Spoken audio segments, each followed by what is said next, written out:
दिल्ली की एक ठंडी रात थी। चांद की रोशनी में शहर के अंधेरे कोने में सन्नाटा छाया हुआ था। अनिकेत, एक युवा पत्रकार, अपने काम से लौटते वक्त अचानक एक सुनसान गली में दाखिल हो गया। उसकी आंखों के सामने एक चमकीला प्लास्टिक बैग पड़ा था।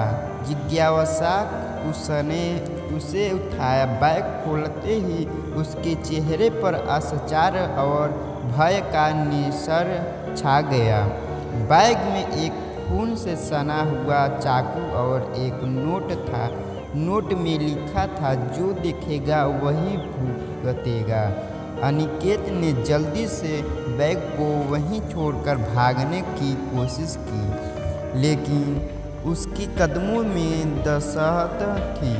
वह जानता था कि इस मामले को नज़रअंदाज करना उसके लिए खतरनाक हो सकता है।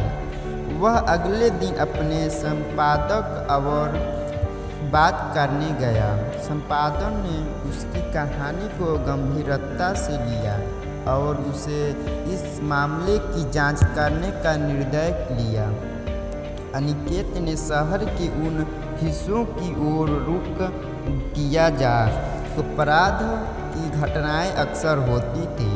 उसके कई लोगों से बात की, लेकिन किसी ने भी कुछ खास जानकारी नहीं दी। कुछ दिनों बाद अनिकेत को पता चला कि इलाके में एक व्यवसायी रोहित की हत्या हुई थी।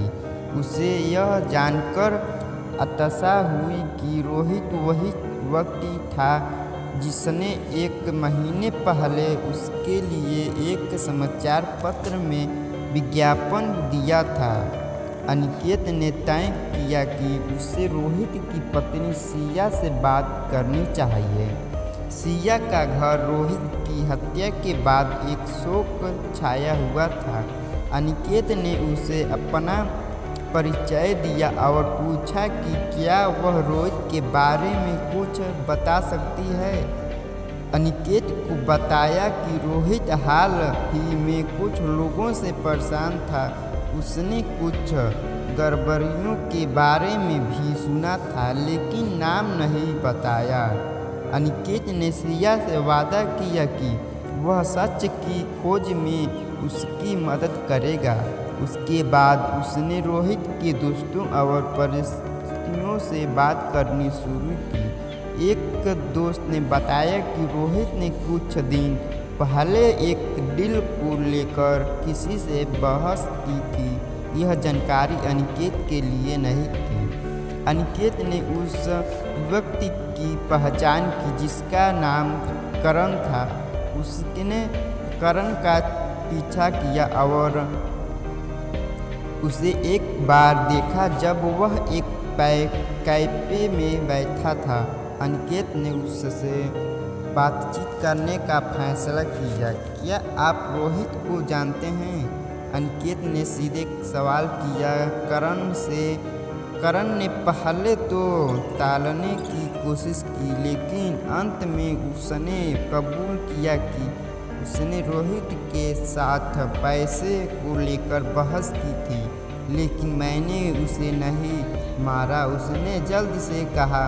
अनिकेत ने उसे और दबदाया और पूछा कि क्या उसे किसी और के बारे में पता है। करण ने बताया कि रोहित ने एक गुप्त के डील की थी और उसकी जान को खतरा था। उसने एक नाम बताया, सिद्धार्थ। अनिकेत ने सिद्धार्थ का पीछा करने का फैसला किया। वह जानता था कि यह एक जोखिम भरा कदम था, लेकिन उसे सच्चाई जानने की इच्छा थी। सिद्धार्थ की एक अमीर बिजनेस था और अवैध धंधों में लिप्त गया। अनिकेत ने सिद्धार्थ की गतिविधियों पर नज़र रखना शुरू किया। उसने एक रात उसे एक अंधेरे गली में देखा जहां वह कुछ लोगों से मिल रहा था।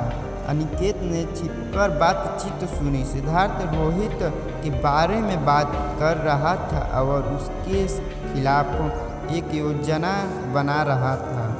अचानक अनिकेत की मौजूदगी का पता चला और सिद्धार्थ की गुरु ने उसे पकड़ लिया। वह एक मुश्किल स्थिति में था, लेकिन उसकी जिज्ञासा और सच की खोज ने उसे हिम्मत दी।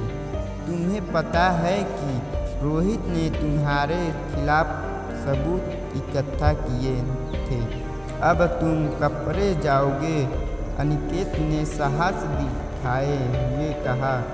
गुंडों ने उसे धमकी दी, लेकिन अनिकेत ने अपने फोन से चुपके से पुलिस को सूचना दी। कुछ ही मिनटों में पुलिस आ गई और उसने सिद्धार्थ और उसके गुंडों की गिरफ्तार कर लिया। सिद्धार्थ की गिरफ्तारी के बाद अनिकेत ने पूरी कहानी को अपने अखबार में छापने का निर्णय लिया। उसने सिया को सूचित किया कि उसके पति की हत्या का मामला सुलझ गया। कई महीनों बाद अनिकेत को एक सम्मान मिला। उसने न केवल एक हत्या के मामले को सुलझाया, बल्कि एक निर्दोष महिला को न्याय दिलाया। उसने समझा कि पत्रकारिता केवल खबरें लाने का एक काम नहीं है, बल्कि समाज में सुधार लाने का भी एक मध्य है। दिल्ली की एक रात फिर से सुकून भरी हो गई थी, लेकिन अनिकेत जानता था कि अंधेरा कभी कभी नज़र से ओझल नहीं होता। उसकी आँखें करीब होने में छिपे हुए अंधेरे की तलाश में थी। अगर आप लोग को यह कहानी अच्छी लगी हो तो इस चैनल को सब्सक्राइब करके और वीडियो को लाइक करके ज़रूर